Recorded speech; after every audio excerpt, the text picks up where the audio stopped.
যে প্রজন্ম কোরআন জানে না তারা কখনো সফল হতে পারে। তাহলে আমাদের মুসলিম আইডেন্টিটিকে যদি প্রিজার্ভ করতে হয়, প্রোটেক্ট করতে হয়, প্রথমে আমাদেরকে সালাতের ব্যাপারে সোচ্চার হইতে হবে, সচেতন হইতে হবে। 2 নম্বরে কোরআনের সাথে আমাদেরকে অ্যাটাচমেন্ট বাড়াইতে হবে। কোরআন যেমনি বিশুদ্ধভাবে আমার আবৃত্তি করতে, তেলাওয়াত করতে জানতে হবে, আবার কোরআনের রিফ্লেকশন গুলো, কোরআনের শিক্ষাগুলো আমাদেরকে জানতে হবে। 3 নম্বর হচ্ছে হালাল হারাম কনসার্ন।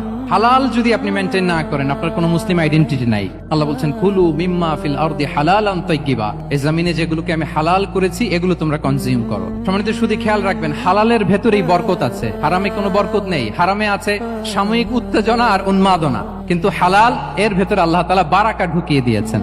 তাহলে আমরা হালাল কনজিউম করব সব ক্ষেত্রে। হারাম খেয়ে, হারাম কনজিউম করে যে ব্যক্তি দোয়া করে, যারা হারাম খায় তাদের দোয়া আল্লাহ কবুল করে না, এবং হারাম খেয়ে বর্ধিষ্ণু দেহ আল্লাহর জান্নাতে প্রবেশ করবে না।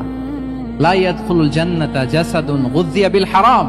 হারাম খেয়ে যে দেহ নাদুস নুদুস হয়েছে, ওই দেহ কখনো আল্লাহর জান্নাতে প্রবেশ করবে না। এজন্য খবরদার, আমাদের সবকিছু আমরা হালাল দিয়ে সাজাবো।